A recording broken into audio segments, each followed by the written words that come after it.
بسم اللہ الرحمن الرحیم۔ السلام علیکم۔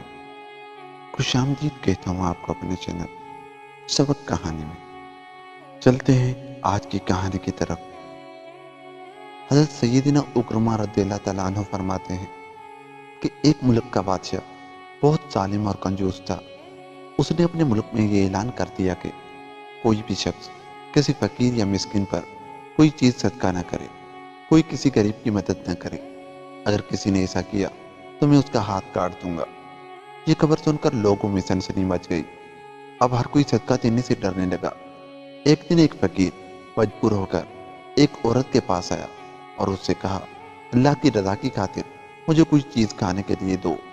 تو وہ عورت بولی، ہمارے ملک کے بادشاہ نے اعلان کیا ہے کہ جو کوئی کسی کو صدقہ دے گا اس کا ہاتھ کاٹ دیا جائے گا۔ اب میں تمہیں کس طرح کوئی چیز دوں؟ فقیر نے کہا، تم مجھے اللہ کی رضا کی خاطر کوئی کھانے کی چیز دے دو۔ عورت کو اس فقیر پر بہت ترس آیا اور اس نے بادشاہ کی ناراضگی اور سزا کی پرواہ کیے بغیر اللہ کی رضا کے لیے اس فقیر کو 2 روٹیاں دے دی۔ فقیر روٹیاں لے کر دعائیں دیتا ہوا وہاں سے چلا گیا۔ جب بادشاہ کو معلوم ہوا کہ فلاں عورت نے میرے حکم کی خلاف ورزی کی ہے تو اس نے عورت کی طرف اپنے سپاہی بھیجے اور عورت کے دونوں ہاتھ کاٹ دیے گئے۔ کچھ عرصہ بعد بادشاہ نے اپنی والدہ سے کہا، مجھے کسی ایسی عورت کے بارے میں بتاؤ جو سب سے زیادہ حسین جمیل ہو تاکہ میں اس سے شادی کروں۔ تو اس کی والدہ نے اسے بتایا، ہمارے ملک میں ایک ایسی خوبصورت اور بے مثال حسن و جمال کی پیکر عورت رہتی ہے کہ میں نے آج تک اس جیسی حسین و جمیل عورت نہیں دیکھی، لیکن اس میں ایک بہت بڑا عیب ہے۔ بادشاہ نے پوچھا، اس میں کیا عیب ہے؟ اس کی والدہ نے جواب دیا، اس کے دونوں ہاتھ کٹے ہوئے ہیں۔ بادشاہ نے سپاہیوں کو حکم دیا، فلاں عورت کو میرے پاس حاضر کیا جائے۔ چند سپاہی گئے اور اسی عورت کو بادشاہ کے پاس لے آئے جس کے ہاتھ فقیر کو روٹیاں دینے کی وجہ سے کاٹ دیے گئے تھے۔ جب بادشاہ نے اس عورت کو دیکھا تو اس کے حسن و جمال نے بادشاہ کو حیرت میں ڈال دیا۔ بادشاہ نے اسے کہا، کیا تم مجھ سے شادی کرنا چاہتی ہو؟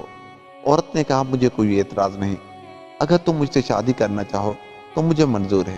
چنانچہ ان دونوں کی شادی بڑی دھوم دھام سے ہوئی، جشن منایا گیا اور اس طرح وہ ہنسی خوشی زندگی گزارنے لگے۔ بادشاہ کی دوسری بیویوں کو اس عورت سے حسد ہو گیا اور وہ دن رات حسد کی آگ میں جلنے لگی۔ ان کے دل میں یہ بات بیٹھ گئی کہ بادشاہ اب ہمیں اتنا وقت نہیں دیتا جتنا اس غریب و نادار دلہن کو دیتا ہے۔ چنانچہ وہ ہر وقت اسی فکر میں رہتی، کسی طرح اس نئی دلہن کو بادشاہ کی نظروں سے گرا دیا جائے، لیکن وہ اپنے اس مذموم ارادے میں کامیاب نہ ہو سکی۔ پھر اچانک بادشاہ کسی محاذ پر روانہ ہو گیا اور وہاں اسے کافی دن دشمنوں سے لڑنا پڑا۔ بادشاہ کی بیویوں کو یہ بہت اچھا موقع مل گیا۔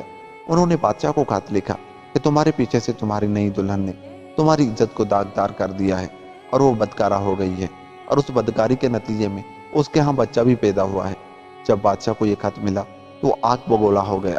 اس نے فوراً اپنے قاصد کو یہ پیغام دے کر اپنی والدہ کے پاس بھیجا کہ اس بدکارہ عورت کو اس کے بچے سمیت میرے ملک سے نکال دو، اس کے گلے میں کپڑا باندھ کر بچہ اس میں ڈال دو اور انہیں کسی جنگل میں چھوڑ دو۔ جب اس کی والدہ کو یہ پیغام ملا تو اس نے ایسا ہی کیا اور اس کے گلے میں کپڑا ڈال کر بچہ اس میں ڈال دیا۔ پھر اسے ملک سے دور ایک جنگل میں چھوڑ دیا گیا۔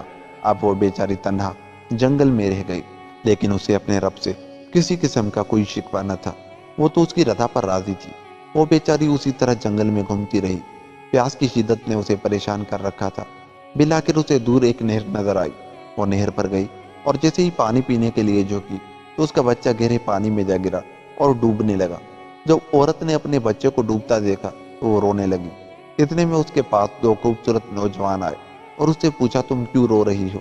اس نے کہا، میں پانی پینے کے لیے جھکی تو میرا بیٹا اس نہر میں گر کر ڈوب گیا، میں اسی کے غم میں رو رہی ہوں۔ ان خوبصورت نوجوانوں نے پوچھا، کہ تو چاہتی ہے کہ ہم تیرے بچے کو نکال لائیں؟ عورت نے بے تاب ہو کر کہا، ہاں، میں چاہتی ہوں کہ اللہ مجھے میرا بچہ واپس لوٹا دے۔ ان نوجوانوں نے دعا کی اور اس کا بچہ نکال کر اسے دے دیا۔ پھر انہوں نے پوچھا، اے رحم دل عورت، کیا تو چاہتی ہے کہ تیرے ہاتھ تجھے واپس کر دیے جائے اور تو ٹھیک ہو جائے؟ اس نے کہا، ہاں، میں چاہتی ہوں۔ چنانچہ ان دونوں نوجوانوں نے دعا کی اور اس کے دونوں ہاتھ بالکل ٹھیک ہو گئے۔